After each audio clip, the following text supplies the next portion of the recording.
Basically, the last time we did a podcast was the gland cast. Yeah, the sex. It was. That was really good. That was unexpected venture. Hello and welcome to the Daft Souls podcast. My name is Matt Lees. I'm joined by Quentin Smith. Hello, Matt. And regular guest, Keza McDonald. Hello, friends. And it's an exciting time because, Keza, you are on the verge, on the precipice of launching a book. Finally! Off a cliff. Finally, yes. And myself after the book, yes. Yeah. That is what I understand the writing experience to be. It's horrible. I wrote a book about Dark Souls with a guy called Jason Killingsworth, who is the best Souls writer I know.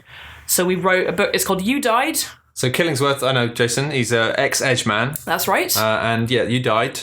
It's called You Died, the Dark Souls Companion, and it's about... And it's illustrated by Paul Scott Canavan. Paul Scott Canavan and a guy called Angus Dick. So we've got a bunch... Great name. We got cover art by Paul Scott Canavan, which is Artorias' sword in front of his grave. It's awesome. It's really cool. Sends shivers up me when I look at it. I love it. And then he's done sketches of every place in Lordran. And then we also have these death illustrations by a cartoon... Well, not a cartoonist. He's done them cartoon style. But an artist called Angus Dick, who's just done the silliest, funniest death. And like you just being squished under an asylum demon with a silly little sad face and being backstabbed, being savaged by dogs with a kind of giggling capra demon. It's good. So we're gonna talk a bit about this, right? Because Dark Souls 3 is out, so it's a topical time, and so also we're going to do a bit of a spoilery beginning of gamey spoilery thing, but that's going to be hidden at the end of the podcast. Yeah, so we'll come back to talk about Dark Souls 3 towards the end of the podcast, and we'll have a point at which we will go, all right, clearly now, from this point onwards till the end of the podcast, we will just be talking about like the first 15 hours or so of the game. Yeah, so the first quarter? Probably? Yeah, I don't know. Maybe. It's so big. It's hard to say. I mean, I don't know. I'm literally only about 20 hours in, so I'll be holding some stuff back from you. Although actually when you arrived I was playing a bit that you hadn't got to. It looked horrible. I wouldn't say anything other than the fact that Quinns was enjoying watching me just going You would think I'd be sick to death of Dark Souls by now. Yeah. Having done the first Dark Souls review and then all the Dark Souls for years in between and then a book about it. But no, I'm totally into Dark Souls 3. Well, Dark Souls for me, it's almost amazing. like the Interpol of video games, and the fact that whenever a new thing comes out, it always just reminds me how bloody good the early stuff was. Yeah, always thought it was diminishing returns, and it is to an extent, but I love 3. Anyway, we'll talk about 3 in more spoilery terms later. But yeah, you've been taking a deep dive into the original game. For the longest time there, I thought we were still talking about Interpol. So yeah, what can people buy this book now? Yes, you can buy it right now. If you go look for us on Twitter. Literally right this second. Literally this moment. Please click on it. Please buy it. It's not on Amazon in physical form. It is in digital form. Mm-hmm. And it's in if you want the actual book, which is beautiful, you should have that. Do as a little search for You Died Dark Souls Companion. You Died Dark Souls Companion. And it'll come up. And it's good. We've got loads of pre-orders actually. People are excited about it without even having seen it. So that's a good kind of sign. Excited because I think what's interesting about this is not just a book about the games. Like boss fight books have been doing, like the Metal Gear Solid and the Jagged Alliance books and all that stuff. Yeah. But what you're doing sounds like more like the emotional journey that players have taken. Well, and what we wanted to stay away from is having just basically a big essay about how much we love Dark Souls. Mm-hmm. It is that in a way. So you failed. Well, no, it's about maybe a fifth of the book is that. The rest of it is... So firstly, we kind of dive deep into where the game came from and the lore of it. And we've got a big appendix at the back that's just a guide to what actually happened in that frickin' game and every character that you meet, which is kind of really fun reminiscence. And also, I found out stuff researching it that I didn't know before, and I think pretty much anyone who's played Dark Souls will find something out about the game that they didn't know. And then a lot of the book is much about the people who made and play it, because I think people who play Dark Souls are fascinating. We got a... I want to even posit that the people who make it that might even be a more interesting thing. So we had new interview material with Miyazaki. He's been so supportive. Just Miyazaki or like other leads? Also the chap who translated the game into English, who is Miyazaki's collaborator on the script. Okay. He's called Ryan Morris. He's a very interesting dude. We interviewed people who love invading, like the people with the biggest sin count in the entire game. I think they're called. Arseholes, yeah. We dived into that for a bit for an exploration of sort of what makes you an arsehole, basically. Yeah. We interviewed a couple who had a long distance relationship and they played Dark Souls together. That was like the foundation of their relationship. Wow. He proposed to her in a Solaire hoodie about 2 weeks ago. It's really sweet. So there's their story. There was people who we go into the psychology of why Dark Souls is rewarding, because people go on about how hard it is and blah blah blah.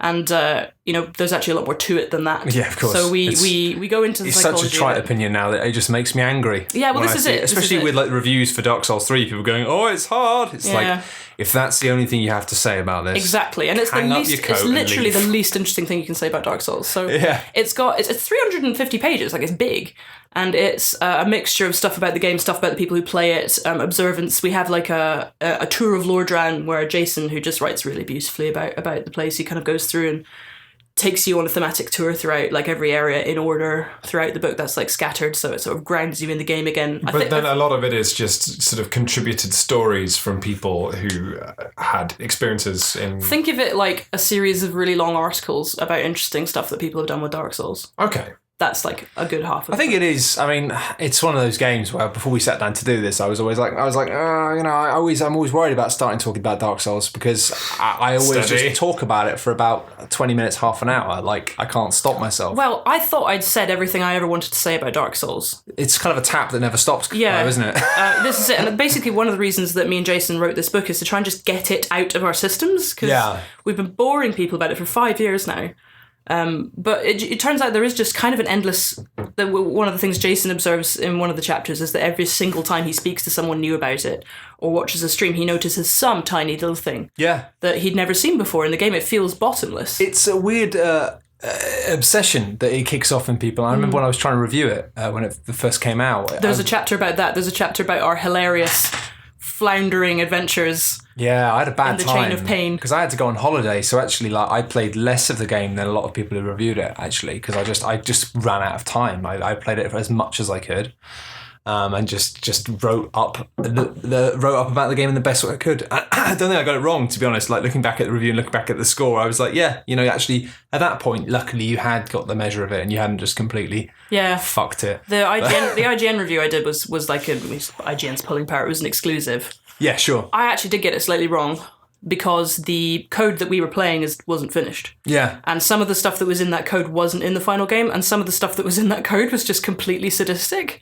Like, for instance, the curse used to stack. Yeah, no. So you could get down to like a 16th of a health bar. No, it was the same as mine, and that's why I struggled to review it, is because I got cursed so much that it was like I didn't have any way to undo it. Yeah. And actually, what's weird is knowing now, it would have been better, as crazy as this seemed, just to start a new game. That's actually what a lot of us ended up doing when we hit a wall, starting a new game. Because you'd play it and you'd be like, oh, it only took me 7 hours to do what took me 30 hours last time. Precisely. You're just like, oh, but how am I this far again? But it's weird how, like, I remember the real struggle I had with that review was just getting the word count, because it was for a magazine. I only had about 800 words. I think so hard to explain in that. And but the problem was, as I found, it then became like my go-to example of a game that just almost sparks me off too much and makes it difficult for me to do my job as a critic properly, because I just find myself just exploding into like thoughts and not being able to like chain them together into something cohesive. I think the thing is, we've had a bit of trouble explaining this book to people who aren't to publisher world, because our publisher, they've never done a video game book before. So when I was trying to sell them on this concept, they're like, are there any other books like this about other games? And I'm like, no, because no other game really supports this level of... Oh, I disagree. I think very few games do. What would be another example? Well, Minecraft? Minecraft would, yeah. I mean, but also, like, any MMO would support the same degree of people finding... EVE Online, yeah. Oh, no, not even EVE Online. Well, EVE Online's got a great book written about Andrew Ryan, sure. which is new. Well, you mean the history the history of its wars? Yeah, it's pretty good. It's a pretty interesting book. Sure, but I mean, I think it's very different to what you're Oh, it is, doing. yeah. There's no other book like what we've done about Dark Souls, and there aren't that many games that can support that sort of level of sustained criticism and reporting, basically, as Dark Souls has over the last 5 years. I noticed on... by the way, you can read a chapter from it on Kotaku at the moment. Okay. It's called How a Total Novice Beat Dark Souls, and it's the story of a really cool YouTuber called Kay Plays and her journey through the game. It's a really cool story. So if you want a flavour of the book, you can read that before buying it. Buy it! Please buy it. Oh God, I've spent 2 years of my life on this, please. But I think it's fascinating how it's one of those games where there are so many things about it that are quite cool, and different people latch onto different things. It sounds like you've got a wide spread of that. I'm fairly confident that anybody who likes Dark Souls will find at least something in the book that A, they didn't know, and B, they like. Because I find it funny just being like, an online critic sort of thing, especially when I started making videos about like, you know, Dark Souls 2 and stuff. I at that point I realized actually what I was interested in was only a tiny slice of what a lot of people really care about. Like, yeah, like speaking to the PvP guys, I've never had an interest. My in God, those people, like, they spoke to me about Dark Souls, and I realized that I did not understand half of what they were even language, saying. yeah, And so this is my favorite game, and a game I've been reporting on for a half decade, and I still don't know stuff about it. It's amazing. I've never played as a magic guy, really. Yeah. I've done a bit of pyromancy, but there's all these spells. There's all this, like, you can. I feel like I could play it forever. Is the thing. I feel like it's one of those. I mean, you see that there are people, like, there are amazing streamers and people like, you know, Lobos Jr. and Vitaliy, who we've interviewed for the book, who do basically just play Dark Souls for a living. Like, they earn their entire living from just playing From Software's Souls games, and obviously Bloodborne a little bit. But yeah, I mean, there's a good reason why I don't review Dark Souls games anymore, and it's because that first reviewing experience was so horrible. But also so unique and really memorable, and I really have fond memories of we all had this email thread. Sorry if I've gone about this in this podcast before, I can't remember, but we all had this email thread called The Chain of Pain, which is about, like, 12 of us, as you and me and a bunch of other critics, just desperately trying, like, emailing each other, being like, guys. I got added onto that way too late, though. Like, I was already, like, screwed. Like, I'd been stuck I had such a short amount of time to review that game. I think I had to do it all in, like, 2 days, which sounds insane, but it was just, like, 2 days of, like, spending 2 days, like, 16 hours solidly, 16, 17, 18 hours just playing and writing constantly. And like, I can't remember how far I got in my first run to review, because I had to file copy. It definitely started to impact my mental well-being. It was horrible, yeah. So then every time after that, everyone's like, "Okay, you're a huge Soul fan. Why don't you do a review of Bloodborne or whatever?" I'm like, "Nope, that's not happening." What's changed? Refuse. What's changed the most in this, in your opinion, on a game that clearly means so much to you after spending 2 years, like, going into its guts? Like, what about your opinion on Dark Souls has shifted the most in staring into the abyss for so long? It's partly what Matt said, in that people find so many different things in Dark Souls. There's a really interesting, again, sorry if I've mentioned this before in this podcast, there's an interesting psychological test that was developed in the late 90s for MMOs called the Bartle test of gamer psychology. Mm-hmm. And basically you take it's quite a simple test. It asks you questions like, would you rather have a big sword or a ring that makes you invisible, stuff like that. And what comes out of that at the end is a sort of profile of what you get out of games. So the 4 categories that they use are like explorer, achiever, killer, and was this put together by a university? Or? Yeah, it was a couple of psychologists put it together. It's still used in sort of gamer psychology research. Some people have expanded it. But basically the 4 things that people get out, the 4 categories broadly of gamer. You get killers, and they get fun from defeating other people or other things. Explorers really get off on finding stuff out about the game and sharing that with people and knowing loads. Achievers want status symbols, you know, so they want the best sword, they want to get through quickest. And then socializers are people who are primarily concerned about what they get out of the social experience of playing. So almost everyone has a mix of those 4 things. Yeah. Like, I found I was primarily explorer, a bit of achiever, little bit of socializer, and then just like 2% killer, because I just don't give a shit about that. And the interesting thing we found about Dark Souls is that every single kind of person finds something to love in Dark Souls, and it's very rare with the game. There aren't that many games. Like, most games, like for me, I play Call of Duty. There's not much point to that for me, because I don't get much joy out of defeating stuff and killing other people. Whereas a game like Zelda, not much there for the killer types. But with Dark Souls, there's something there for everyone, and that was one of the big revelations about Dark Souls that I got to writing this book. Because for me, it was a completely different game than for some other people. And that was very interesting. Absolutely. I mean, I found that, especially with the reviews for Dark Souls 2, it meant I found myself, like, massively disagreeing with loads of them. But I think it's because of what would usually happen with a game is that if it's a game that suits people who love, like, these sorts of things, then it usually gets reviewed just by those people. But when you have, like, a broad number of people talking about it, like, I really, like, thought that Dark Souls 2 just messed up so much about what I loved. But lots of people thought, well, actually, it's doing some cool things with online, it's doing lots of cool things with, and there were things there that they loved. And I could see that looked all right, but it was just like, it wasn't even nearly enough. Yeah. It'd be like the equivalent of being like, yeah, but you like icing in your cake, Matt, and we've got loads of icing. Like, they haven't got much cake, but... It is funny, like, Dark Souls is one of the only games that I get angry at other people for liking it for the wrong reasons. Do you ever get that? Yeah, absolutely. Like, it's really silly. I don't talk about it that much online, because I just get like irrationally angry at people for appreciating the wrong things about it, which is so stupid. I get reaction. furious. Like I get mad when I see more reviews being like, "Oh, these games are so hard." It's like, no, they're not hard. They just give you. Dark Souls is not a particularly hard game. It just requires patience. It requires like a willingness to learn. There's a great quote from the woman Kay who was a complete. I mean, she'd played games before, but she'd never played an action game, for instance, and she got through Dark Souls and she loved it, and she wasn't obsessed with how hard it was because she didn't come to it with all that baggage. Man, And she had a fantastic quote where she said, Dark Souls gives you a manual, but the manual is in Swahili, but then it also gives you a Swahili dictionary, so you have to just sort of look around you and gather things from different sources to learn it. It's there's definitely something super poisonous within gamer culture of, whereby Dark Souls is considered hardcore and difficult. This is how Namco Bandai marketed it. Well, I mean, but that came about. Sure. But, I mean, we've got stuff like, I don't know, take Temple Run or Alto's Adventure, which is perfectly capable of being significantly more difficult than Dark Souls, and yet it is considered casual purely because of set dressing. Yeah. Well, I mean, it mostly is down to Namco Bandai just marketing it as being like, it's so hard. Prepare to die. No, but I mean, even outside of that marketing, it was always considered a hardcore experience to go into. Do you know, interestingly, there's a few people... Sorry, go on. Sorry, I was going to say, just because of the kind of people that did like... I think it was more niche with Demon's Souls. I think it was just more niche interest. Like, Demons I loved passionately in a way that even Dark I don't. I mean, I adore Dark, but like, Demons was so new for me. Yeah. And, being one of the first people to, talk about it online means it's had this... this impact on my career. Yeah, sure. It's like probably my highlight of my whole 11-year games journalism career is doing that first review of Demon's Souls and being like, guys, look at this. And now obviously looking at what the Souls series has become and just feeling like a teeny little part of that. Sure. That's sort of the highlight of my entire career. So Demon's Souls will always be really special to me in that way. But it wasn't because it was hard. That's not why I loved it. And I don't remember the conversation being about that.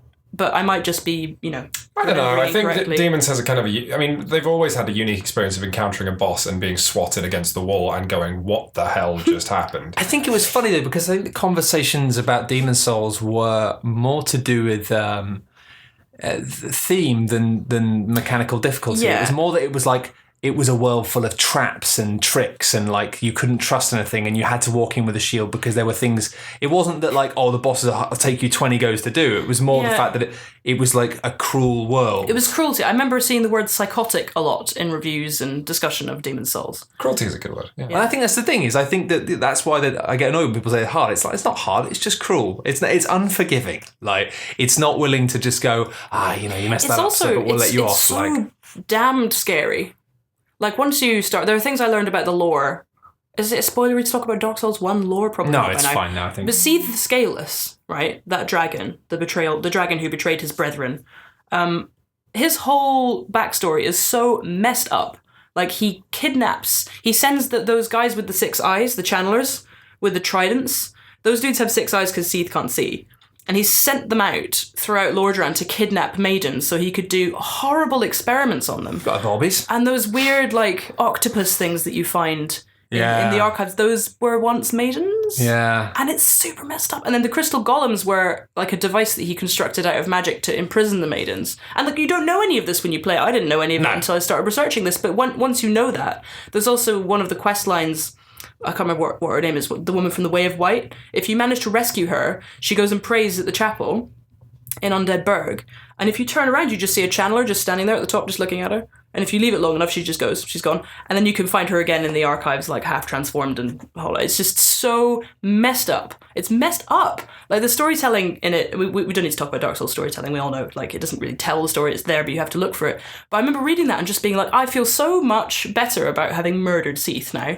Knowing that he was a kind of crazy, awful, possibly rapey mad scientist. I am curious as to why the discussion hasn't shifted. Well, like you're still referring to it as the Souls games as like a premier scholar of these things, whereas to me, I feel like.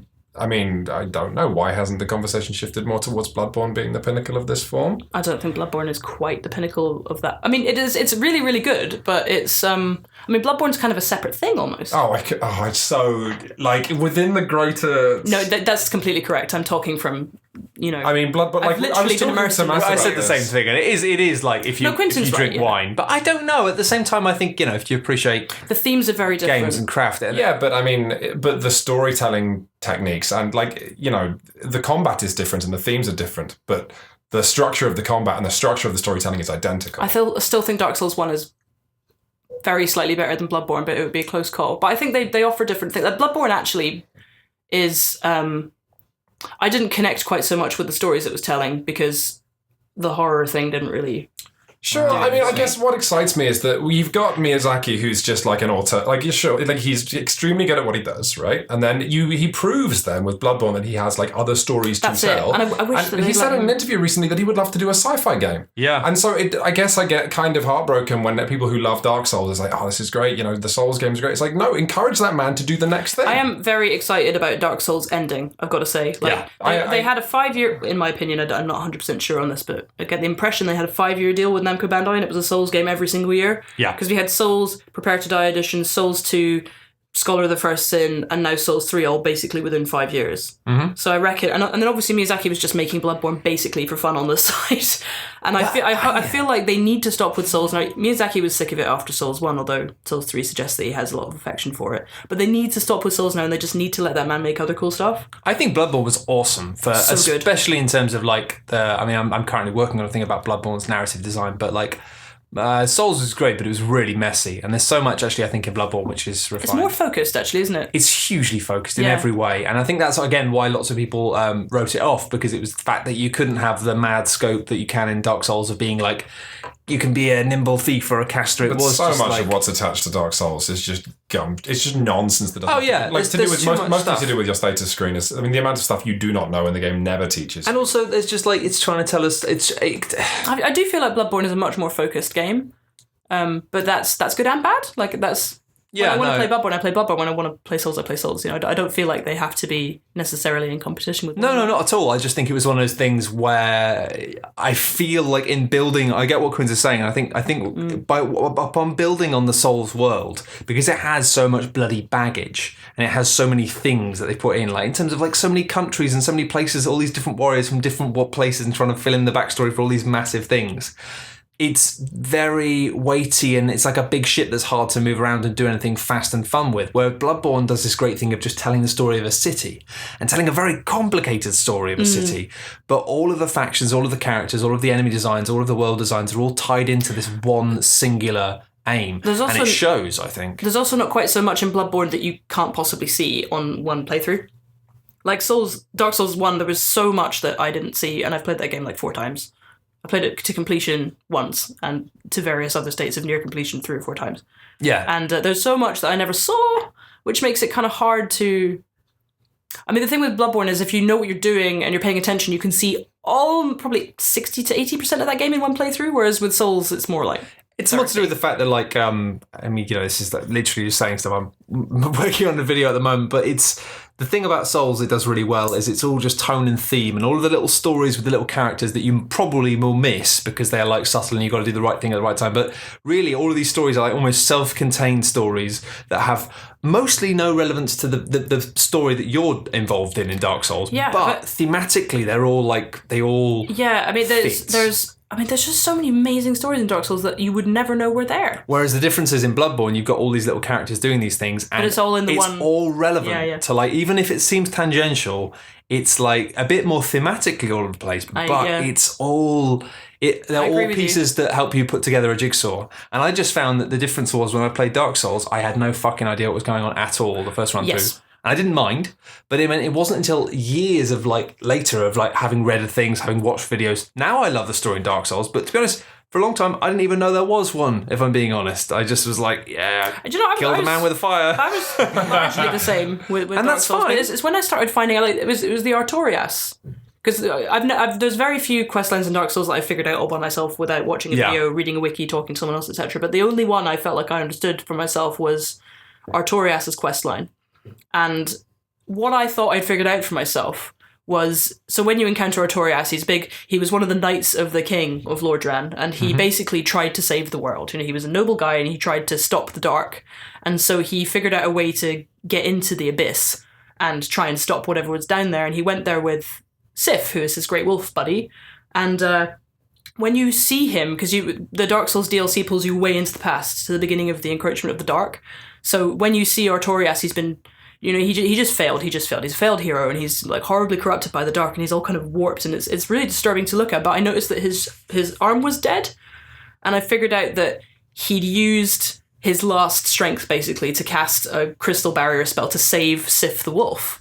And then, he got consumed, but Sif was fine. And then I realised that what you do when you meet Sif is you come along, you piss about on the grave of Artorias, Sif the wolf turns up and goes, fuck off, that's my friend's grave. You then murder Sif, who's been standing faithfully guard over his friend's grave for thousands of years, possibly, and you just come along and swat him with a big greatsword and then collect his soul and fuck off. Well, most people come along and get really repeatedly killed by the bastards for many, many times. But I felt so bad. Like, that just blew my mind because it was the arm thing, and I was so proud of myself. Then I looked it up online. It was like, oh yes, that's apparently an excellent theory. But is the thing. Like, this is the thing about like not consuming media outside of a vacuum, and the fact that like if we went to the cinema and watched two films back to back, and then said which film do you think was better, that would be different in terms of, especially if they were confusing weird films. If we watched two films and then we went and read up about what was going on with that bit and what was going on that bit, and then talked about them. And I think the thing that's funny about Dark Souls particularly is because it's been such a long time. People talk about how great the story and narrative of Dark Souls is, and then they forget that actually most of that they didn't know at the time. And I think what happened with Bloodborne that I thought was fascinating was playing through Bloodborne, I got an idea of what was going on. I think it was better when it was happening. Yeah, I agree. And I think people took that for granted because they thought, well, yeah, I know about Dark Souls as well. It's like, not the fucking time you didn't. It's very true, yeah. Whereas I found when I went online to look at Bloodborne after finishing it, it was more a case of me trying to plug the gaps and learn new things because I'd worked out the general premise of what was happening, which I thought was, considering it's a game that basically has fucking no dialogue, like, really, I thought it was amazing. Like, I was like, I've got the gist of this. Like, I was wrong about a few things, but yeah, you get a general feel. And anyway, they're just such good games. They are very good. And I'm still not sick of them. Anyway, You Died, Dark Souls Companion. Please have a look at it. Please maybe buy it. Yeah, I mean, actually, I know loads of little stories about Dark Souls, but I'm excited just to look through the back. And yeah, because originally we had the lore chapter in the middle. But we thought it was going to be like, it ended up being like 20,000 words, this lore chapter, and we just thought we can't just plonk that in the middle of the book. It's a bit dense. So we put it at the back so people can dive into it. Yeah, it is an appendix, yeah, so people can... The first bit is like a guide to what happened in Dark Souls in case you missed it, which is just kind of a basic overview of what happens in that game. And then it goes really deep into each of the character stories. But basically, people who already know the lore can just skip it. People who don't know the lore can read it and find stuff out, and people who want to dabble can browse. So I think that was the best solution. Didn't want to write a book about Dark Souls lore, Like, although... No. I mean, that is partially what you've done. Well, a fifth. I would say a fifth of the book is that. A fifth. But I didn't want to just write, basically, a book version of the Wikipedia article, of the wiki, of the Dark Souls wiki. Like, that's a bit of a cop-out. Yeah, it's all the other stuff that It's the other stuff that I'm more proud of, yeah. Actually. Yeah. But nice to have it all in one place. Yes, it's coming out in a couple of days. I noticed something about, I was having a conversation with somebody, and I didn't realise that in all of the Souls games, you always have, by the kind of hub at the start, you always have the miserable guy who's like, Rickert. Was it Rickert of I don't even know, but it's always somebody who's basically going, everything's bad. Yeah. And I've realised he's always there, and he's like, he's the player who's given up. He's just like, because he's always kind of a nobody, and then he's just inevitably always disappears or dies, or you find him hollow later. And I just think it's like, you're like the version of the player. Like, you're exactly the same. You're just like me, another hollow person, but you've given up. And instead of going out there and trying to do something, you've just decided to sit by the fire and go. And I like that. I like that story arc is always as simple as somebody going, oh, I don't want to do it. A friend of mine wrote for, do you remember the Wonder Book for the PlayStation 2? Yes. Yeah. Yeah, so he did the... Wonder Book for the PS3? PS3, yes. Oh, yeah, it was correct. With the Move controllers, yeah. Right, so he did the Harry Potter game for that, and there was a line of dialogue he really liked that he got in the game, which was a sort of idle line that if you leave the game for 10 seconds when you haven't even opened the book yet, and the line is, well, go on, are you a wizard or not? Which is a line from the Harry Potter books. And he found that in playtesting, as soon as you give people the opportunity to inhabit that character of, well, I am a wizard, like everyone everyone, buddy. not Wizard. just opened the book, but if they heard that line, they were more engaged with the game for the whole thing. So yeah, I think it's absolutely not a coincidence that someone who has let this cruel game get to them is in, all the Dark Souls 3 hubs, because it allows you to put your character next to that person. It is tough though. Like I find the first run through a Dark Souls game, because I'm quite a sensitive flower, and it's so horrible. The monster design is so awful, and I find it very hard to play for longer than a few hours at a time because I find it quite affecting. And after a while, I get numb to that, and it's fine. But I don't think the first run through of Dark Souls game isn't anywhere near as fun for me as the second, the third. I've never done more than one run because I guess from the archetypes I fall into the Explorer archetype. Beating a boss in Dark Souls or any Souls or Bloodborne is only exciting to me because I get to see more stuff. Yeah, definitely. That's I've done that, textbook but it Explorer. wasn't. The thing is, I didn't get into the lore and stuff until I started streaming it. When I was doing streaming with the Pants Man with Chris Bratt, it was a lovely thing actually. I was playing through the game. I'd already played through it. Obviously, I was playing through it with a different tack now of being trying to do it without any armor. Obviously, it's not like playing at level 1. It's not that hard, but it is still quite hard. I'm not that good at games, so it meant it was kind of a challenge thing of just trying to do the bosses without any armor. But the cool thing was because we had the chat, it meant people were like, I was finding out about loads of stuff I didn't know about. There were so many secret bonfires I just had no idea about. I was like, this game is so much easier.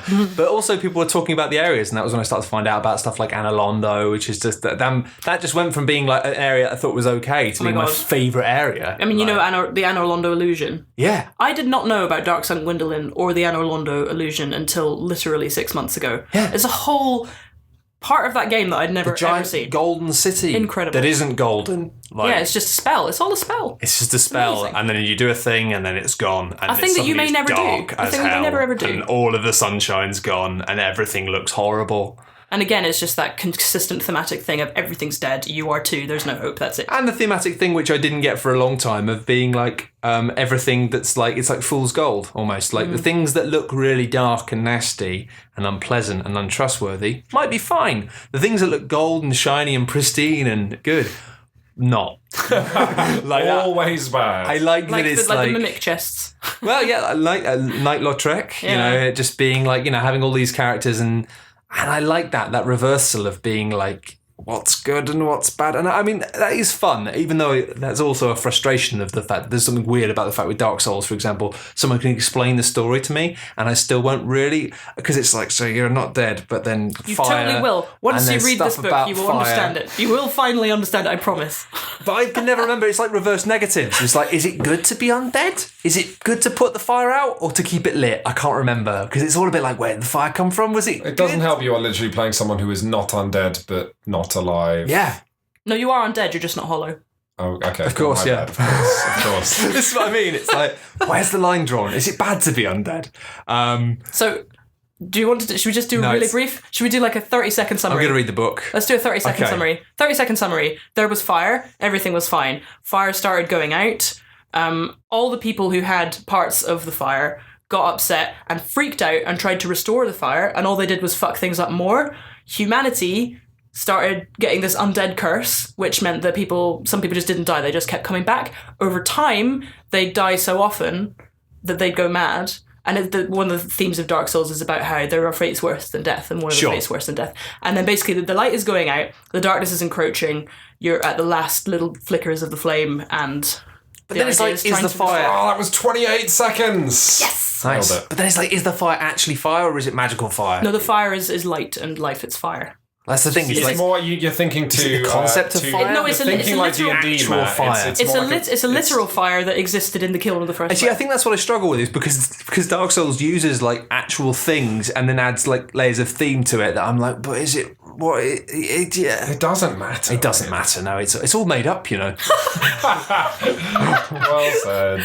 Oh, I've wasted my life. I mean, this is the other thing, that it's a game, well, it's a weird thing of having a game where piecing together the story is the point. So what the story actually Well, is... it's one of the points. There's many points to Dark Souls. Yeah, you see, I don't think it was. I didn't Oh, well, care okay, about it. sure. My point is that what the story actually is irrelevant, because whether... Oh, true. The journey is what matters. Well, no, whether I come to believe, this is what happened, whether that's true or not doesn't matter. That's why Miyazaki's so cool, because he refuses to actually say. We tried our luck with him, and we just asked him 17 quick-fire lore questions, and every time he was not telling.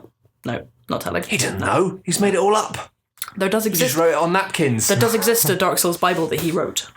but he's the only person who's ever seen it. It's also not necessarily That sounds- the answers are in there. That sounds pretty Mormon. You know what I mean? Like, yeah, there is a book, just no one can ever see it.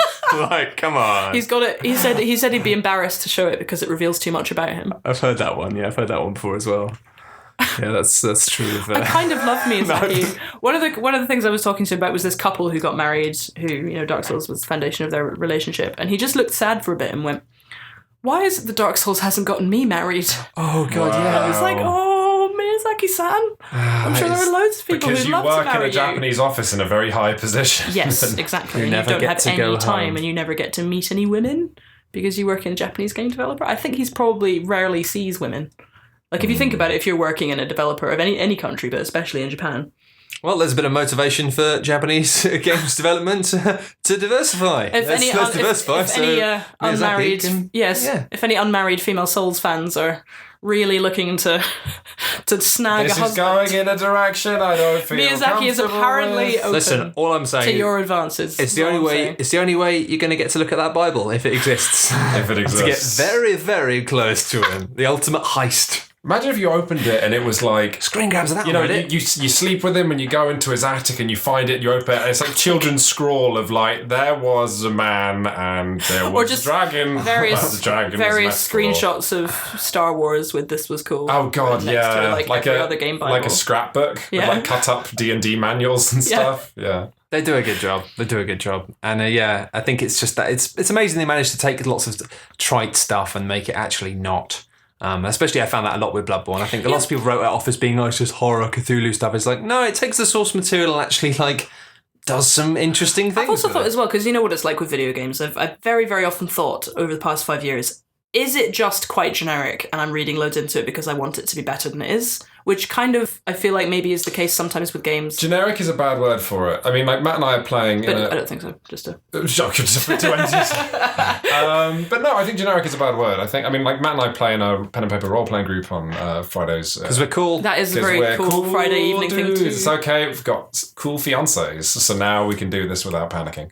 But yeah, it's... Unlucky Miyazaki.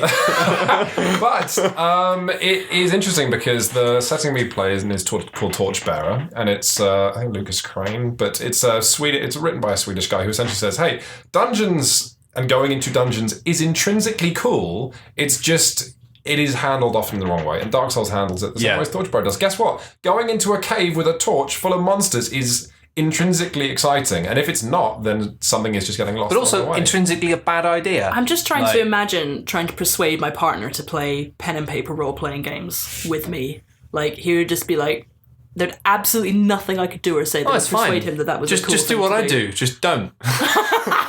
Yeah, that will work. Just let them do what they want to do and run away. And You know play what, man? Torchbearer. The world is big enough for everybody. Yeah, absolutely. But yeah, Torchbearer is great because it has that thing of being See? like, who's your character? It's very Dark Souls being, who's your character? Nobody. Because it's like, no, you're not a cool noble going down into a cave to meet your death. Because like, why would you do that? No, Torchbearer posits the question of, hey, what members of society would go into a cave full of skeletons to get rings? And the answer is losers. You have people who have no sensible way to earn a living. Exactly, yeah. So you are like already a party of just wastrels. And I love the fact that in that world as well, like it's quite Dark Souls again, in the fact that like when you go and find treasure, it's not just random treasure abandoned by an ancient dragon. It's usually like the trinkets of stupid noblemen who many years ago thought, yes, we can go and clear these caves out, and stormed in and got themselves killed by horrors. And That's then quite good. You go and find their old trinkets and take them back and maybe happened escape in- your life. That happened in Oblivion. Like, often, well, not always, occasionally when you were exploring some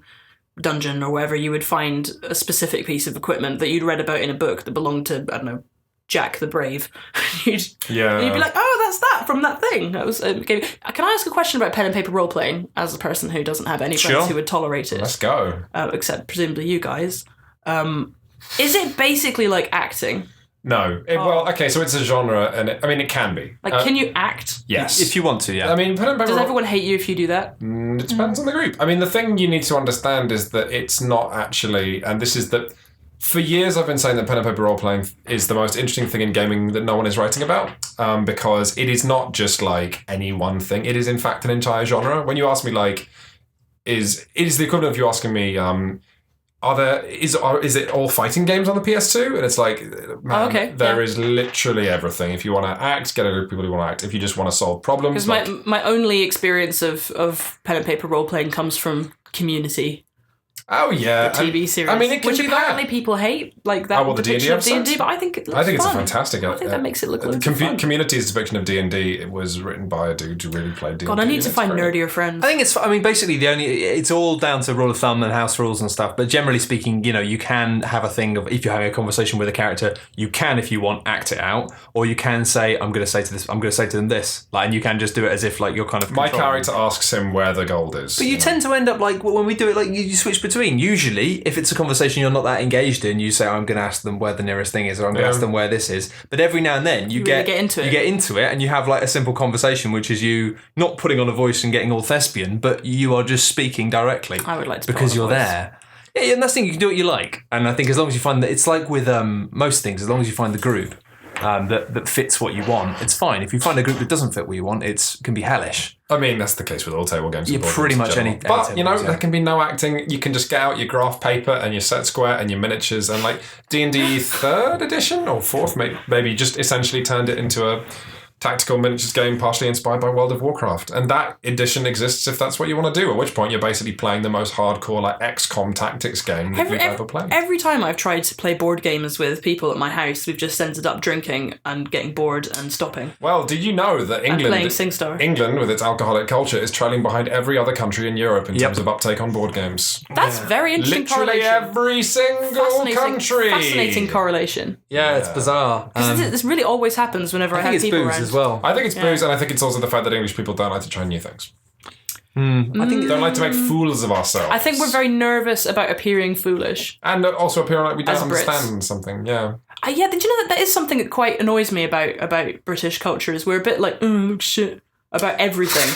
And it's like, can we not maybe... Anti-passion. Yeah, like that whole kind of cynicism, the whole sort of... That's depressing. Not to name call. No, but it's fine. I don't think cynicism and anger are aspirational character traits. No, they're not. I don't like that. They're not. But often that's the thing, is that's how we're viewed, especially and so Americans like us. Yeah, you have to be the sort of cynical...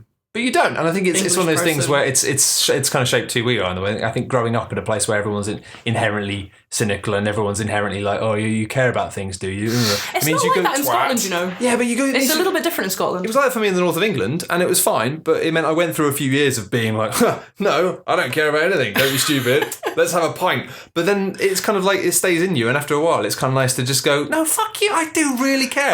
Honestly, go full reverse. Yes, Scotland is, in my experience of living in Scotland, pretty good for being passionate. Ireland, not so much. Ireland was a little less like putting your heart on the table and saying, I care about this one weird thing. People are very passionate in Scotland about all sorts of stuff that, I mean, I'm sure it must exist, but it's even when you look at the football teams, right? Like Scottish football, we're terrible, but we really, really care. Like we valiantly lose at every sport, and we all turn up every time. And we all support them, and it pains every single time our hearts are broken, but we're all still there. Whereas in England, having lived in England for 6 years now, whenever it's the Euros or the World Cup, you guys expect to win, and then when you don't, you get really pissed off, and it's a very different vibe. It's not that kind of plucky underdog thing. It's that, no, why aren't we winning? Why are they so shit? Why are our players no good? It's very different. Whereas with us, it's like, well, we know we're shit and we're no good, but we have fun anyway. Before, if we're still returning to the spoiler chat of Dark Souls, I've been playing a game this week that I want to talk about briefly. Sure. It's called Bunker Punks. Punks? That sounds awesome. It's a great name. Yeah, I want to check that out. It's good, man. It's yet another of these games I found in early access, and I'm inevitably going to play to death before it comes out, and then when it comes out, I'll go... But yeah, it's Bunker Punks is... Do you remember those FPSs from yore in the 90s where you walked like you had... roller skates set to your legs, everything is ludicrously 45 fast. miles per hour, yeah. 45 miles an hour walk speed, except bullets, which travel towards you very slowly. I'm thinking Doom, I'm thinking Quake. And it's that incredibly lo-fi Unity engine, and then you explore a little procedurally generated bunker. You pick stuff up, and then between levels you can upgrade your stats and characters by developing your bunker, and then you go into another level. And it's a riot, man. It's really, really, really good. It's like, it looks like Doom in terms of the shooting. Yeah. It looks really basic. It's so lo-fi. Really cool. It's so lo-fi, yeah, but everything is so fast. I saw that. It's like, procedural, roguelike, base builder / shooty thing. Yeah, the base building is really light, but in terms of like... being put back in the army boots of like all the FPS protagonists from the 90s. It's really Yeah, it doesn't really matter too much. No, I mean it's good. It's like it's a this hasn't existed for a long time, and I think it's going to be really interesting comparing it to Bethesda's Doom. This is it. Like I feel like I played Doom as a kid and I loved it, even though I'm an explorer type of gamer. I loved it because it wasn't actually about really just shooting game. stuff. Yeah, it was just really, really good. I feel a lot of shooters really have lost that, haven't they? The sense of like having other stuff to do other than. There's definitely some interesting things. deconstruction out there of Doom's early levels and the way that Doom, as opposed to Wolfenstein less so, but would just try and surprise you. Weird traps, it would do walls weird stuff, falling down, very much like Hidden ambush things, type things, hidden things, in a way It was like a puzzle for your mind. In a way that then slowly faded away as FPS. It was. I would say like Doom was in a way as much of a puzzle game as it was a shooter. Sure. Yeah, I could see that. You had to piece it together in your head. I would draw little maps and stuff. I mean, especially so because the shooter genre hardly existed before Doom and Wolfenstein. So there wasn't any baggage, you know?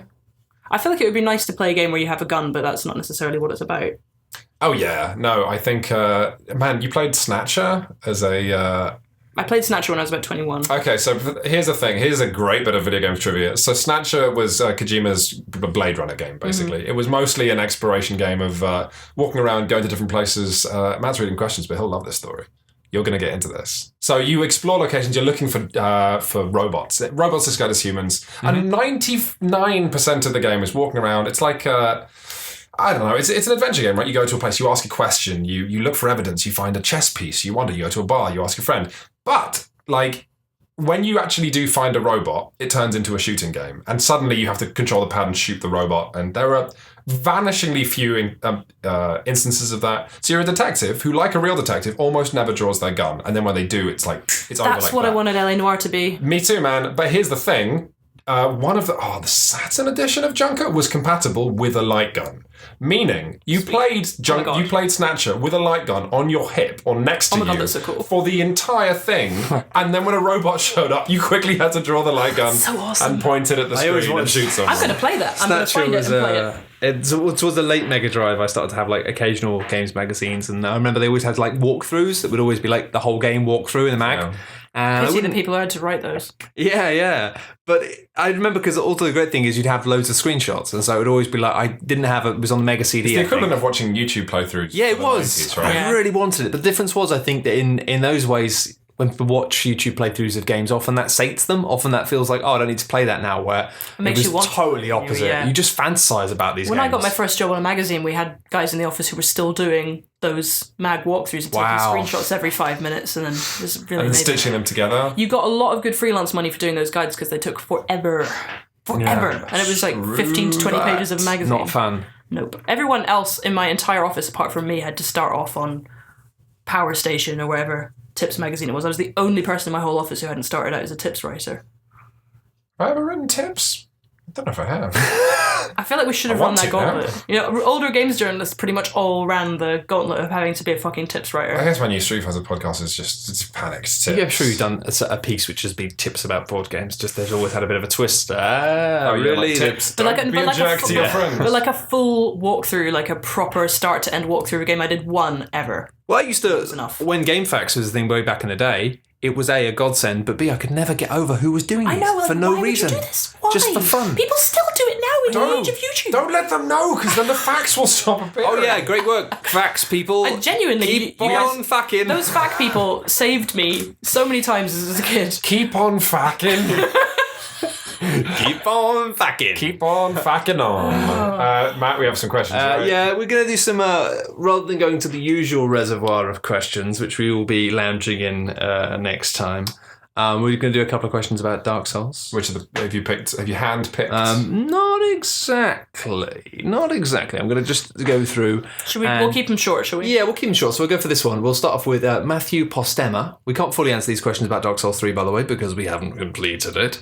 But this one's reasonable. How does Dark Souls 3 stand as an entry point into the series? Fine. You see, I find it hard to answer this because I'm not sure, because I've played too many of them and Why I'm wouldn't you very start good. with Bloodborne, though? Because it's a completely different feel and different... It is not. No, it is. It's much more aggressive playstyle. Coming straight from... No, it's a very different... Combat is very coming different. straight from Blood... It's so fast. You don't have a fucking shield. Coming straight from Bloodborne into Souls would be hard because you'd just be used to running at things and trying to murder them. Like, Bloodborne taught you... And actually, it was a real... Like, for Miyazaki, that was a real... The point of Bloodborne was it was like, go, go, go! And it was really aggressive, like, very high energy kind of... combat, whereas Dark Souls, it can be like that, but normally it isn't. Normally it's about defense. The first time I played through it with a massive shield. Yes, and like little pokey stick. I wasn't that strong. It took me a while to kill enemies, but I was more concerned with just moving very slowly behind a massive shield. It's a much more defensive kind of game. But actually, playing Bloodborne and then going to Dark Souls 3 did help me out with my personal Dark Souls playstyle. Right. Because it taught you to be fast. I tend to lose confidence in myself, and like I default to like big shield and a little sword and just hacking away, like, because I'm scared and I don't like the new areas. It's scary and I'm frightened all the time. But playing Bloodborne has kind of cured me of that, so I now will two-hand a big katana and just have fun with it. So do we think that Dark Souls 3 is a good entry point for the series? Yes, it's fine. I think it's, to be honest as well... Dark Souls 1 is a masterpiece you can enjoy anytime. Dark Souls 2 you can safely skip. I mean, there's also something to be said for like it actually being built for this generation, right? Oh yeah, it's really pretty. Yeah, the third game, I think, from what I've played so far, about 20 hours, it's very pretty. It's like, and you forget how like crap looking the earlier ones were. They it's forever painted with rose tinted glasses now, even when I go back. But yeah, I think also one of the things in the early stages of Dark Souls 3, I found it a bit underwhelming because it seemed to be rehashing lots of old ideas.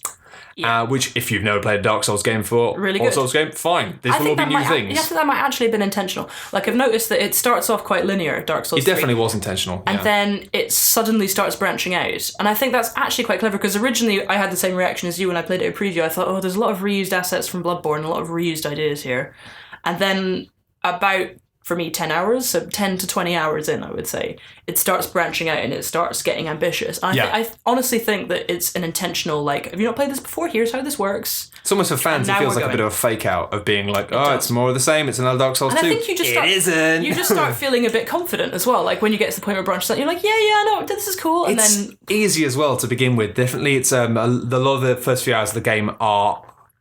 easier for a lot longer. Yeah, it lets you find your feet a lot more. Whereas I think if you're a newcomer as well, like a lot of time it was like, hey, get used to the fucking undead asylum because you're going to be here for about an 15 hours. Whereas I breezed through for the first few areas. I breezed through a lot. I think it's much snappier pacing. The combat is slightly better, in my opinion. Yeah, and a bit more varied. Also, very, very crucial. If you're new to Dark Souls, play 3 because that's what everyone's going to be playing, and you want to be part of the community. You want to be summoning. You want to be helping other people out. I mean, these are games that are meant to be, you're sharing actual 90s style tips and tricks with your friends. There is nothing comparable to the feeling of playing Dark Souls alongside the rest of the world in the first like month or 2 or 6 months even after it comes out. It's great. Dark Souls 1 is always going to have like a contingency of players, but you're not going to have that everybody's finding everything out together rush that you get from 3. Yeah, so go for I think play it. I'd actually be fascinated because lots of the first 6 hours of the game for me, I was like, oh god, this is so like rehashed. It was almost like kind of like, look at this, it's a reference to this, it's a reference to this game, and it's like greatest hits, and I was like, all right, yeah, come on, I couldn't get into it because it felt like I was walking through a pastiche. But if you're somebody who just goes into it and doesn't know this stuff, you might just be going, this is fucking amazing, because you haven't seen these tricks that we're now like battle weary of. It's that guy behind that door, it's that thing doing this thing with flames, etc. So I think go for it. Very good entry point. Because people asked that about Dark Souls 2 and I really wasn't sure. And I feel a lot more sure about it with 3.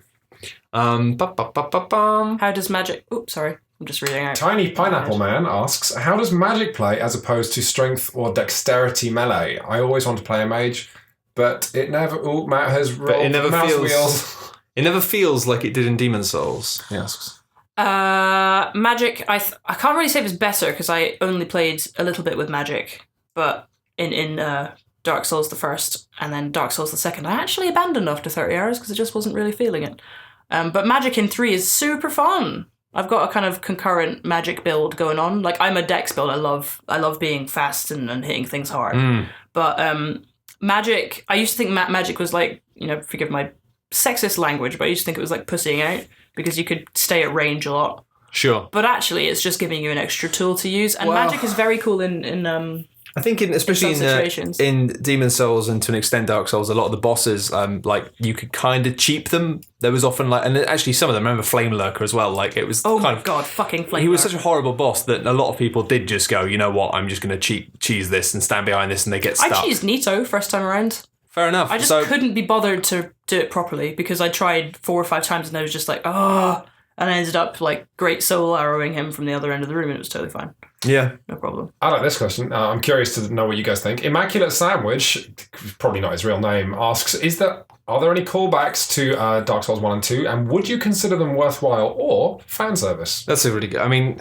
I've seen some stuff that I wish I hadn't seen from later in the game that is spectacular if you're a Dark Souls fan. Yeah, and that's the thing is I get the impression, especially just from reading between the lines of the reviews, that the early game is very much pastiche. It feels like very much nods, retreading ground. Didn't really like it, but I get the impression that for better or worse, a lot of what 3 does is filling in the gaps of story from the other games. There are a couple, there's one very, very, very big Dark Souls 1 callback that I wish I hadn't seen in advance because it would have blown my mind. So yeah, it seems like consensus seems to be that it's very good. Yeah, but then at the same time, like a lot of people said, will it be a problem if I don't know about the other ones? And I think in a way, no, because... It's new to everyone at one point, why not now? Yeah, I think it's like, it's not like reading books in order, I don't think. No, I don't think so. Because I think what's nice about this is some of the factions in the third game that I kind of knew from the first game.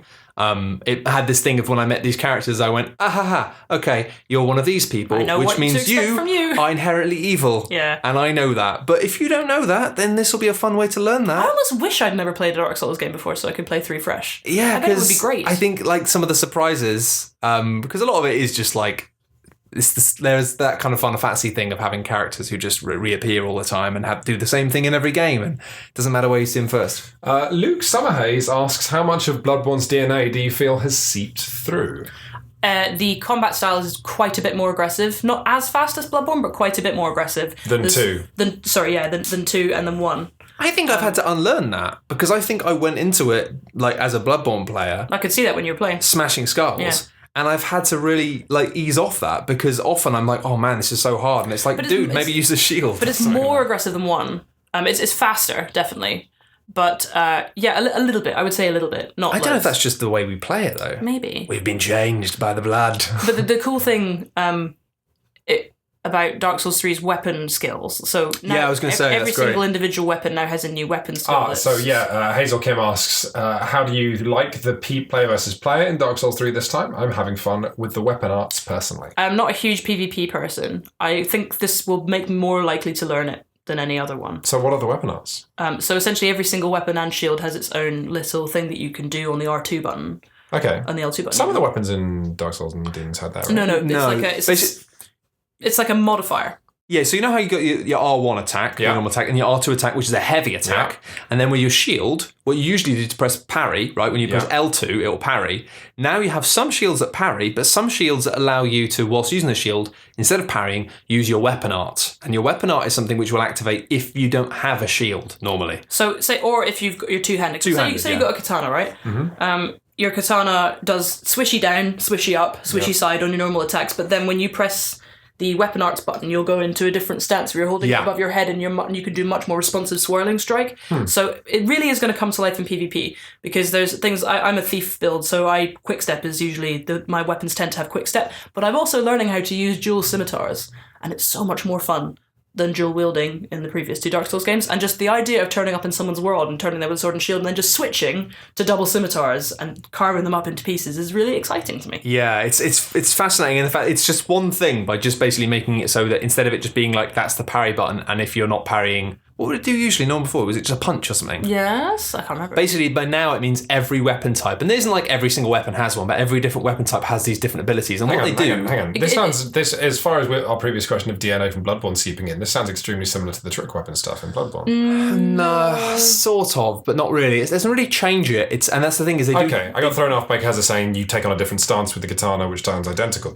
Some of them are stances. Some of them are like that. Other ones have a quick step, for instance. Okay, basically every weapon has more animations and attacks. It makes every weapon feel more different than they used to. Yeah, it makes weapons feel more like a part of a weapon style. And you have to learn a different one as well. Like, I mean, I'm a different player when I'm with dual scimitars than I'm with halberd, which I feel like in Dark Souls. If you've got a dagger, for example, like if you're a thief guy, then dagger, weapon up, is like a really fast quick step, which if you're locked on, it means you'll like just immediately move behind the person. So it's basically, rather than doing the roll, it means it's actually a move, which is to go step like really quickly around somebody. Which means that the dagger now. That's great. I don't feel confident enough to use it. I'm sure. It's so scary. I'm sure, but it means if you are that person and you want to play as like a thief character, it then means that when you have a knife, you have a thief style move, rather than it being like just get more dex. That's lovely, yeah. And like with my massive two-handed sword, you might have seen, swinging that round, when I press my thing, it just does this tiny little step forward, which is basically like a swift temporary change in stance. If I then follow up with a hard attack, then it means like he swings the sword all the way around him.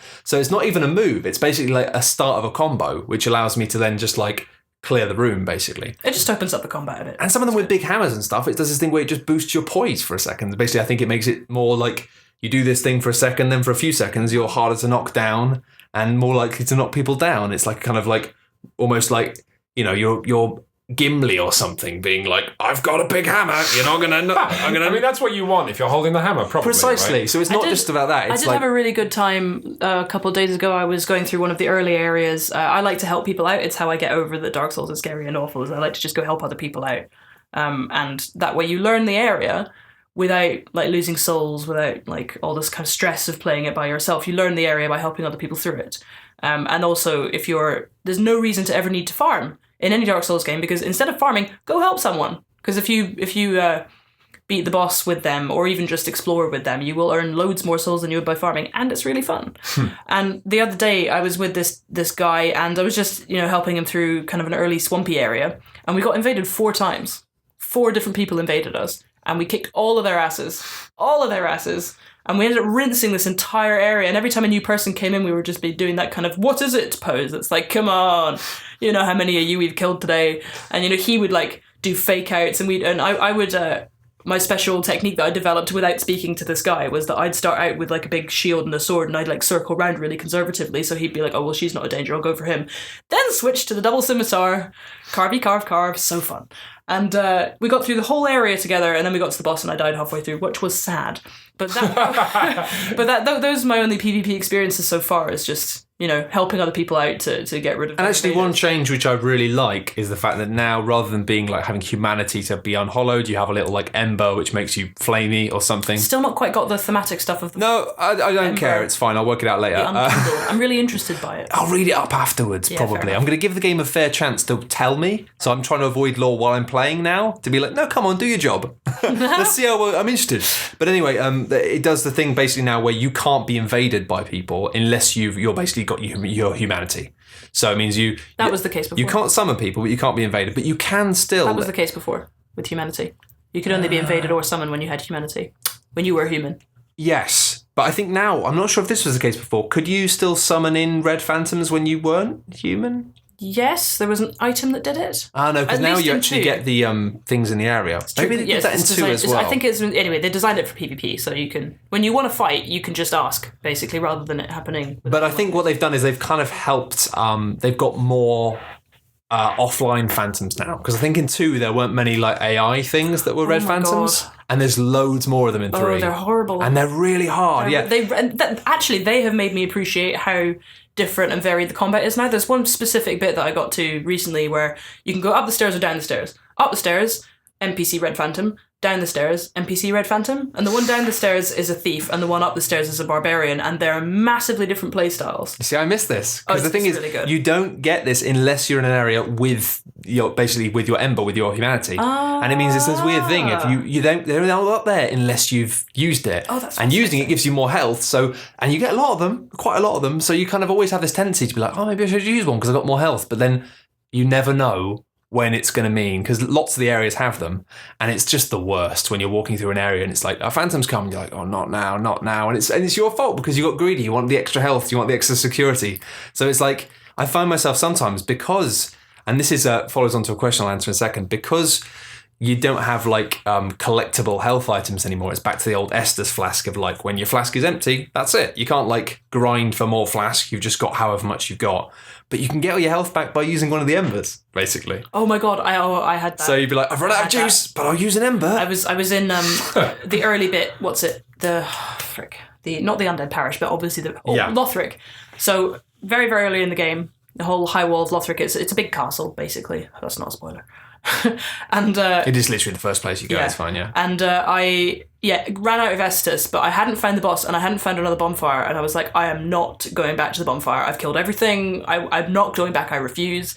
But I had no Estus left, and I had no health, so I embered, thinking, oh cool, I'll just restore my health by embers. That's fine. Yep. And then of course someone invaded me, and I was like, oh no, I forgot. And so I'm like creeping around. The whole reason I used the embers because I was scared, and then obviously I was more scared because someone arrived to And I just love murder that me. they've done a better job now of like filling it with offline stuff. So even if you're not playing online, or even if you're like playing it in months when people aren't playing it as much, it still has that thing of you being like. And now it's got to the point where it's happened to me so many times because those phantoms really mess me up because of my playstyle. I'm not made for that fast combat. I'm like a big guy with a big sword. I'm always like, I need the health, otherwise I'm going to die. But then when I use the ember, I'm always like, for a few seconds being parrying, like... my friend. Yeah, it's hard. Hey, they've got really good at parrying as Listen, well. you haven't got to a bit yet where... Yeah, listen. Oh, listen to me, girl. Yeah, I know about parrying, but there's a bit coming, and yeah, it suddenly spikes. I only say this because I have to remind myself that parrying exists. Yeah, it's hard. It's so easy in Dark Souls to just run around in circles with your shield up and press R1 now and then. Quinn's has seen some of the things I'm dealing with. They really like... swinging things at you quite quickly. It's unpleasant. Shudder. I was sat the exact perfect distance away with my book while you were playing, so that I absorbed literally none of the atmosphere from the game, but could hear 100% of your screams. I was freaking the fuck out. I was having such a great time, man. And I keep terrifying my cats when I play Dark Souls because I really scream when something freaks me out. Oh man. But you know, I'm really glad because actually for the first 10-15 hours of the game, it wasn't affecting me. I was playing it like a video game, and that's how I felt about a lot of Dark Souls 2. Mm-hmm. It was fine, but it was mechanical to me. But now I'm excited to say that after about 15-16 hours, I've started to get into areas of Dark Souls 3 that are surprising me and scaring me, and Quinn's could attest to that. Like, it's kind of got under my skin. That place you were at when I walked in was really, really distressing. It was not pleasant. No, but genuinely distressing. It was either that or a really horrible boss. So it's like, do you want mechanical difficulty or do you want something that's emotionally difficult? I found the whole of Bloodborne really emotionally difficult. You know, I actually haven't quite finished it. I'm in the Nightmare of Mensis in Bloodborne. Oh, so you mean you didn't? So the DLC is also a whole other thing. Oh yeah, I didn't have the time in my life to do the DLC. I mean, I'll go back and I'll finish. Well, apparently that's good because apparently if you've actually finished the game, the DLC is really hard and you have to go. Yeah. Oh, there's a whole weird thing, yeah. No, the Nightmare of Mensis was funny for me because I got lucky with because I summon my way through these games. I like working with people. I don't want to play against bosses multiple times. I like to cook on Sunday evenings. I'm at that point in my life. But Jolly Cooperator, it's all good. That's the whole point of the game. Yeah, so I got my Jolly Cooperators and I got 2 of them and they were really good. And the whole Nightmare of Mensis for me, which I think is the Gothic one, the one the Gothic one. It was kind of Gothic in tone, but the one that in particular feels like a haunted house. Yeah. And because we went through it so fast and I got to see all the textures, traps, animations, surprises, monsters there, it was like being on a ghost train. And it was cool. I just drifted through the whole thing at Mach 3. That's cool. And saw everything at unbelievable speed. Yeah, oh man. I got to the Murgo's wet nurse boss and I found it so disturbing that I just didn't want to ever look at it ever again. And that's when I stopped playing Bloodborne because also The Witcher 3 came out. Very close to the end there, actually. I know, well, this is, I could probably, if I just sat down for 5 hours. But actually, at the same time, that is the exact right point to actually go and do the DLC. I'm looking forward, now that Souls 3 is out, I'm not going to do it. DLC is good as well. Yeah, I'm looking forward to going back to Bloodborne after Souls 3 is done. I'm hoping to actually have some damn time in my life.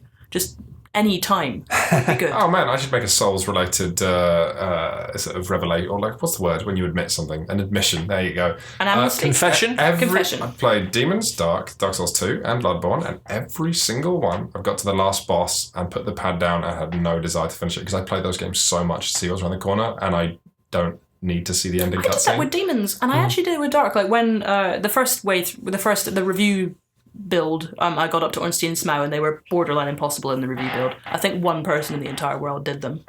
All the rest of us had to stop. And then I didn't play Dark Souls for a year because it was quite traumatic. And I went back for Prepare to Die edition and I got all the way up to Gwyn. Didn't finish it.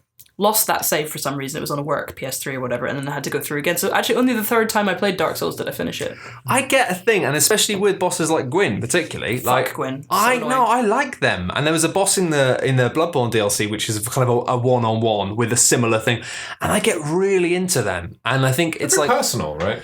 Yeah, but also like it's funny how you say, "Oh, I don't want to." I respect, I don't want to keep playing the same boss again and again. But every now and then, I'll be like, "No, fuck this boss. I'm summoning people. I don't care." But every now and then, I'll be like, "This is good, boss. This is a good fight." And yeah. I'm gonna beat you. Do you know what? Yeah, and it's like there are definitely some boss fights where you want to do it by yourself, and some where you're like, "Oh fuck this, I can't be asked." You just get more people in. But it's like a weird respect thing of being like, "You're good, and I'm gonna beat you." Yeah, but it's gonna take me some time. Doing Gwyn with Solaire is obligatory though, if you can. Yeah, like, sure. Gwyn with Solaire is. Come on, who can beautiful. do that? He's dead. He's always dead. He's always Let him dead. die. Person. Let him live his life in the way that is intended by the world of Dark Souls. There's this really persistent lore rumor thing about Solaire that he's a lost son of Gwyn. Yeah. I don't believe it at all. I think it's bullshit because nothing that Gwyn... It's too Star Wars. Well, it's too Star Wars, firstly. It's too obvious, secondly. And thirdly, nothing that Gwyn says about his son, which is that he was a god of war who burned all the history books of Anor and got banished, fits with Solaire. Also, they're all fucking giants. Gwyn is a giant. All of the gods are giants, and Solaire's a little normal man. Anyway. He's pretty chirpy as well. Chirpy lad. Good lad. Let's cap this off with a little bit of say what you like. See what you like. Say what you like. Is the word spoiler that we're going for there? Say what you like. Say what you like. So, if people like me don't want to hear about necessarily the first 15 hours of Dark Souls 3, then you can turn off the podcast right now. Thank you all so much for listening. Thank you, please, bye. You died the Dark Souls companion. Thank you, bye. You died the Dark Souls companion there. It got a bit mangled by Kez's Englishness and unwilling to... I'm not English. That is true. Britishness. There we go. I gotta exit the room. Have fun, kids. We're going to leave the room and we're going to talk about this for about 10 minutes and then wrap it up. Go on, get out. Get out. Get out of here. Get out. Before I tell you all the names of the items. No! Okay, I feel we may have oversold this because we've really only played... Yeah, no, that's 15 fine. I mean, to be honest, 20 hours. most people will probably only have played that. This is just for people who've played the beginning bit, so they can go, "Oh yeah, I like that bit as well." So I know how far you are, so I'm not going to go any further than that. You can spoil it a little bit for me. I've seen things I shouldn't have because I've had to edit features and reviews about Dark Souls, so it's all good. I know. I wouldn't be upset if you told me anything that you've seen, anything further than Sure. that. Well, we'll try and go roughly from the start forward anyway, just so people can have a point where they go, no, that's as far as I am. I'm not listening anymore. Yep, that's cool. I wasn't really impressed by all of the castle-y stuff at first because it was just like a dragon again. Right up till the first thing that happens in Dark Souls is you emerge from Dark Souls 3. Even you emerge in a cemetery of ash. Thought that was a cool start. Yep. You arrive at the new Firelink Shrine, which is like Demon Souls Nexus. Oh, actually, there was that boss right at the start. Yex Gundor, his name. That was quite cool. Unfortunately, I did him first try, which I'm actually quite sad about. I did, but I think it's supposed to be easy. Yeah, it's easy if you know what you're doing, but I saw someone at the preview event who'd never played Dark Souls before, and they were stuck on that boss for 2 hours. Wow. Yeah. I think it's more that it's just he didn't know about blocking and rolling, he just kept going up and R1ing. Sounds like an idiot. Well, I just didn't know. Anyway, how to play the game. but no, I think it's one of those things, maybe I just come from Bloodborne, and that boss, I think, impressed me because it was psychologically quite frightening. It was. The explosion of... It was quite Bloodborne. It has that... actually, I mean, this almost disappointed me. I kind of wasn't impressed by Dark Souls 3 when I played the first 2 levels, 4 or 5 hours at preview, because firstly, that transformation-y thing, I was like, oh, that's just Bloodborne. Like, there's a lot of beast transformation stuff. There's a little bit of that flavour in Dark Souls 3, and I was just a little bit disappointed by that. I thought, oh, that's not new. And then obviously the second thing, which was just really obvious, is that there's so many reused assets from Bloodborne with slightly different textures. Yeah. And I think, I actually said that to Miyazaki. Did I say it to Miyazaki? Anyway, I said it to someone at Namco Bandai, I can't remember who. And they went, yeah, we've had a year and a half to make it, so that's going to happen. And I was like, fair enough. That's totally fair. I'm not really too bothered about reused assets, but yeah, I guess I know what you mean. And weirdly as well, the first few areas, maybe they were trying to just impress people at preview or something. I don't know, but it was this weird thing for the first the first few areas. So that opening area, the Firelink Shrine, and then the kind of Lothric castle. The high tower. It's very impressive visually, but it just ran really quite badly, and I actually started to resent all the shiny effects it was trying to do with light and stuff, because it just kept being I think performance was really bad. Now that I think about it, and now that you've made me think, yeah, it's designed for new Dark Souls players, because it's a perfect guide to Dark Souls, the High Wall of Lothric. Yeah. It's the dragon is there. that sprays fire. That dragon is there. And then, but the thing is, I remember I stood somewhere where I thought I was safe and nicked him with an arrow, and he just turned around and went, Classic, where somewhere I thought I was safe, and I was like, oh, that's good, because obviously previously you just hide somewhere and nick him with arrows. And just carefully nick away. Very funny. And then same thing of like you find somebody locked away, and then you find someone locked away. There's lots of verticality. There's shortcuts. And I think the problem is simple stuff we know. Like when you walk out, like chances are it's just that kind of almost constant looking behind you as an enemy just dropped down behind you. And at that point, it was all that. It was like enemy dropped down behind you. This area looks safe. Then you get mobbed, and like people climbing up the battlements. And it's like I've done all. It did feel a bit wrong, didn't it? But thankfully, it's really, really got better. Yeah. I mean, not that it was bad. It just felt familiar. Whereas now I feel challenged by it. Yeah. I feel challenged by it, which I was just really hoping. Well, also, it really opens out. So when it gets to the point where you can either go to the Cathedral of the Deep or around kind of Fahrenkeep with the kind of the swamp area. I don't like Fahrenkeep. You see, the swamp area must be a nightmare now, because I've got through most of that before the servers went online, and I get the impression that that's going to be hell for invasions. Well, there's a few... Because there's a covenant there to do with that, isn't there? There is. I mean, this is it. Like the reason we got invaded with this guy I was talking about earlier, the reason we got invaded however many times it was, I think it was 5 or 7 or whatever, the reason that happened is because it kept summoning in the defenders of Farron's Keep, and they kept just appearing, and we're like, oh fuck, how is this happening again? And it was only after I figured out that there must have been a forest sentinels style covenant that's sending them in there. Yeah. But I think that one of the things that's really challenging me about Souls 3 at the moment is that it's taking your Souls knowledge and just being confident enough to be like, nah. And not in the way that Dark Souls 2 did, which was like, oh, you think there's going to be 1 enemy? Lol, there's 7. 6, It's like, but in slightly different ways. Like I'm trying to think of another example besides the dragon. I have a bow. I love my bow. It's really useful for drawing aggro. And you can cheese with it, you can hide, but you have to be quite clever when you cheese with it. Like often I'll start picking away at an enemy, and they'll tolerate it for a few hits, and then they'll just like pull out a wand and fuck you, or some other ranged thing of their own that they have.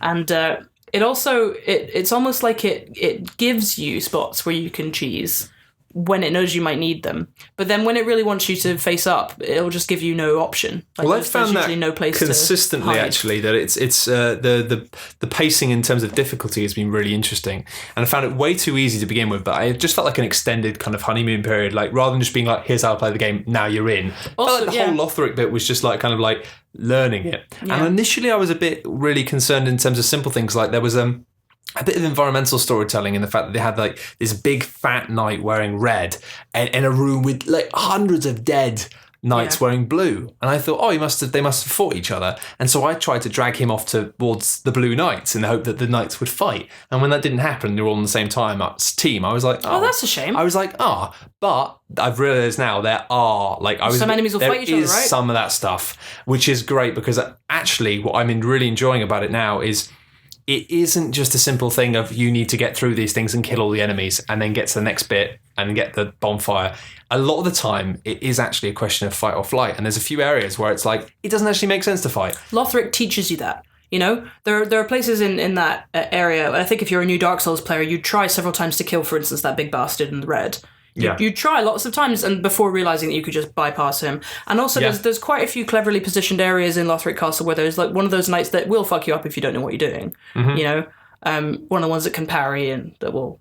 And they always appear in places where you can avoid them, and I think it's teaching you just you can run away from a fight and it's okay. I've been quite impressed as well with the placement of stuff in terms of realising that whenever you need to get from a bonfire to a boss, like there's always a way that you can get there really quickly. There's always a useful route, isn't there? Either by like taking a shortcut, maybe like jumping off a little ledge and falling down, or sometimes just the fact that you start to realise there are some areas where getting from A to B was incredibly difficult, but it was almost like this thing of like you ran in a very specific route. You run here, then zigzag here, and you could just get through untouched. Yeah, there was a way to do that between the high wall of Lothric Bonfire and Bartle, the Darthby. No, Darthby. I keep calling him Darthby's Parle because he is Darthby's Parle, but the whatever his name was, the sword dog. Oh yeah. Not the sword dog. Frosty the hammer magic dog. Frosty the hammer dog. That guy. Yeah. Who, by the way, I struggled with him because my dex build just couldn't hit hard enough. Sure. So, and at that stage in the game, there's not that many options for equipment. So I really, really annoyingly, it took me like 10 attempts to do him, even though he wasn't that hard. It's just that I couldn't hit hard enough to do enough damage to him. And then I found a broadsword, it was fine, but about half an hour afterwards, my friend Matt, who's also my other friend Matt, who's also playing, came online and was like, oh, that dog beast was a piece of piss. He took 4 hits with a flame weapon. And I was like, Wow. oh, no.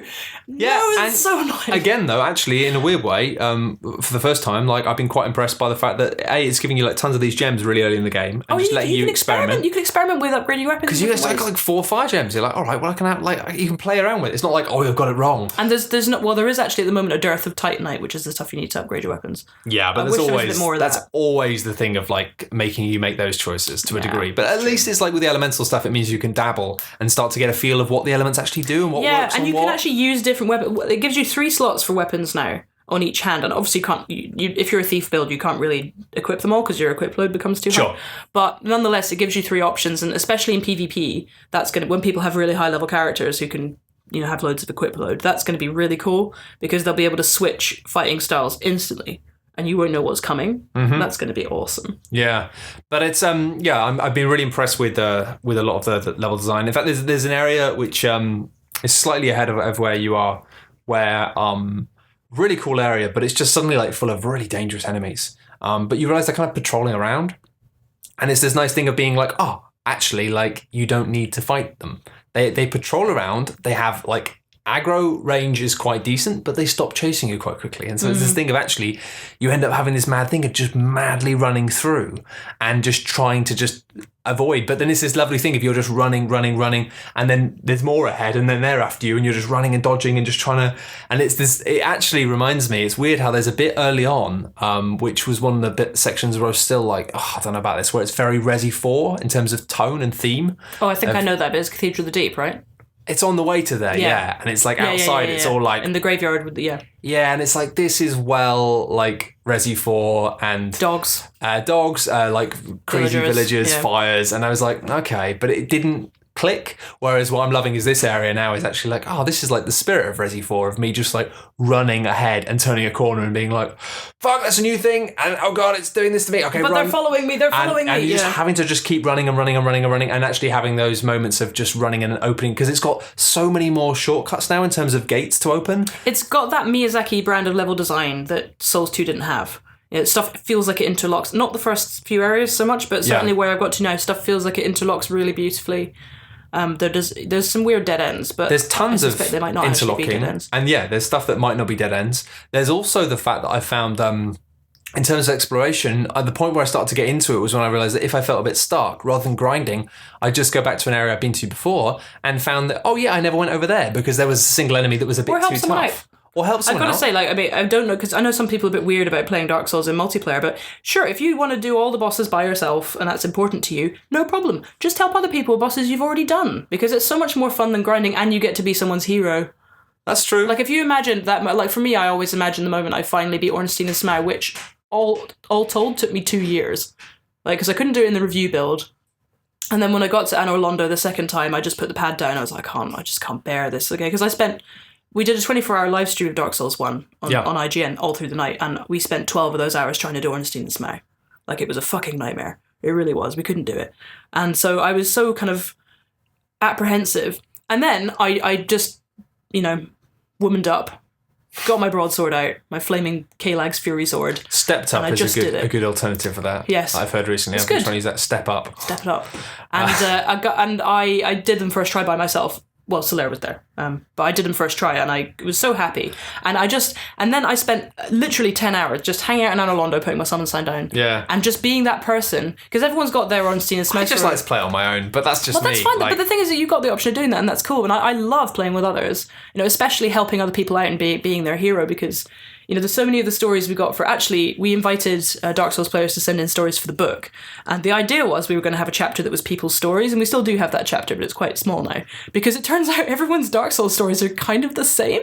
Yeah. Like, everyone's got the, oh man, Ornstein and Smaug, and they have like this. And this some guy people. Saved me, something, yeah. And so there's kind of one of each flavour, But most people's stories are quite similar, which surprised me. But yeah, I spent hours and hours and hours in Anor Londo just being people's hero, and I just imagined that this was their 90th try and they still couldn't do it, and like that final blow on Smaug, and you give them the sun sign, and you go, and I just imagine them crying with relief like I did in their living room, and it makes me feel really happy. Yeah, that could have been their first go. They were like, that was easy. Yeah, that's all right though. But finally, I'd say about Dark Souls 3, the one thing which was the moment where I was like, okay, is just the stuff to do with the Fire Link Shrine and having all of the sort of a lot of the story stuff hinging there in the early game of being like having characters popping in and out, which again makes me uneasy as a player of Souls games because it's like, it reminds you that it's an open space. It's not your base. It is like a home. I accidentally aggroed my favourite character in there and had to kill him. Who?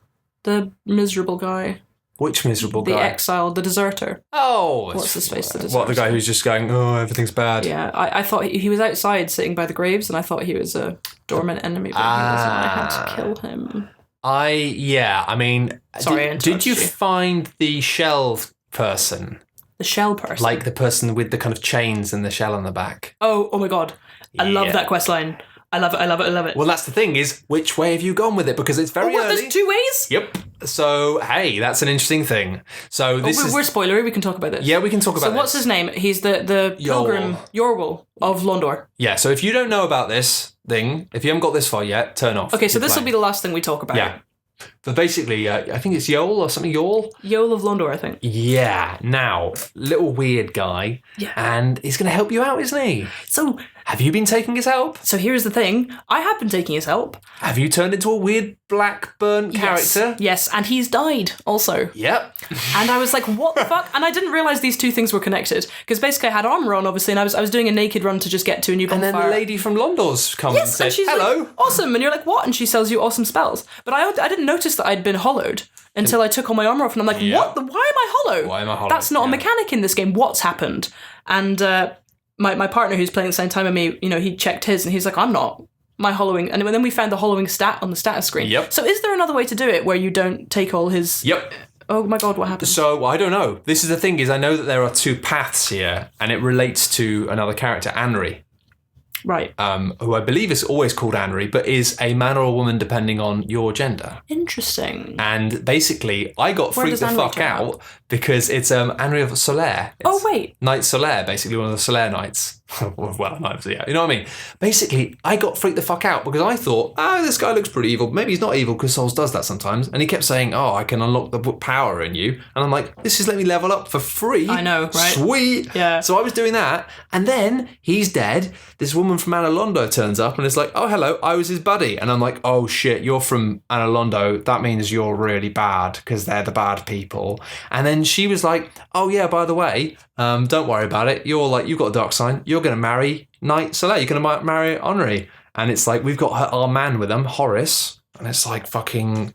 And it's like trying to set you up with this character who's clearly what the actual fuck is this? This is amazing. Have you not had this conversation? This is completely new to me, and I've not gone too far into the Vati Vidya / other Souls YouTuber vortex yet. But well, at this point, I'm surprised you haven't seen all these people. But I've seen them. I met Horace and what's his face. It's a tiny bit of dialogue when you talk to her when she first turns up, and she's like, "Oh yeah, she's a hero like you should have a betrothed." Like so, it's this weird thing of like, oh my god, like you are setting me up to be the husband and she's going to be my bride. And I'm like, this is 1980s film villain shit of like, she's going to be your wife because you're our Dark Lord. And I was like, I've made a huge mistake. Oh my god, that's amazing. And then the fact is like Horace, who's like, oh, don't mind Horace, he's this quiet, nice guy, he's my friend. He's actually working for the Anor Londo people, he's a baddie. But I had a change of heart. Because you can get rid of it, so I got rid of the curse. Oh yeah, you can pay, can't you? It cost me 60,000 souls. Yeah, it's a lot of souls. And I've got my health back, and now it means I look normal again. But I get the impression that is, and then again, like the Anor Londo woman was like, oh, we don't have anything to talk about anymore. Goodbye. And oh my god, this hollowing thing is so important because it seems to affect the way that lots of different characters talk to you. Yeah. The hollowing quest line appears to be really, really cool. Yeah, like basically, it's like game.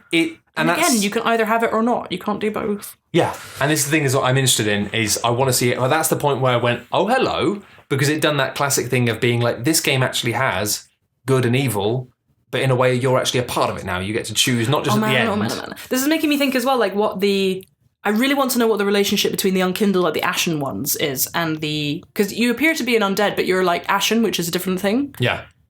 So being ashen and being hollow are obviously different things, because you can be a hollow ashen person, like you are in this. So I really want to know what the deal is with ashen heroes and with the ember and all that, because I'm wondering if these are people who've literally like become the substantiation of the first flame. Mm-hmm. Right? Yeah, I'm intrigued by it now. That's the thing, because at first I was like, this is trite, I'm not into it. But then as soon as that happened, and as soon as it was like, oh yeah, she's going to be a bride, I was like, I'm into this now. But I was so uncomfortable about that idea, and like, not even in a modern way, just in like the idea of like, I was like, what's going to happen if this? I was like, oh my god, down? that is like proper old school evil, and I like that, because the thing is, as I've said in Dark Souls, originally it's a bit abstract sometimes, and what does represent evil, and something. As simple as kind that, of everything's like, bad in Dark Souls. Yeah, but I like in this that it's like that is a very easy to understand evil. Is this idea that this perfectly nice woman who you've just met and don't know is going to be your bride, and she doesn't know that yet. But it doesn't matter, because you need a bride, because you're going to be our lord, and that's like. That's really evil. That is messed up. I don't want to do that. And so, well, yeah, I don't know what happened to you, but... Oh man, I hope that still happens. Have a nice wedding. If it does go that way. Oh man, I feel like now that I've done the Yule of Londor route, that's not going to happen to me. Well, no, because you accepted his stuff. Oh, that's true. The wedding is not a good thing. Like, it's not I know. It seems interesting to me is the thing. My favourite bit of Bloodborne that I actually experienced was... a secret area that you can find, basically, that made me feel like I might genuinely be losing my mind. Yeah. Like, I got there and I looked around and I thought, have I played this too much? I think I've played this too much now. I'm going to stop. And but there was a thing that happened that was my new favourite thing in Bloodborne that I didn't actually experience, where apparently one of the characters in it you can propose to. But you have to have a really obscure set of items, and you have to equip them all, and then you have to go up, and then it gives you the option to propose. And she's just like, nah, you're all right. You got all that effort. It's lovely. And yeah, actually, Bloodborne, I mean, that's again the video I'm doing, which is going to be out next Thursday. It was supposed to be this Thursday, but its problem is because I rambled and I had like an hour of talking and they trimmed it down. And then I'm editing it and I'm like listening back to myself, saying things about Bloodborne. I'm like, no, that's not quite right. You need to re-record lines. So it's become a bit of it's not even going to be that good. It's just a labour of love in terms of getting it right.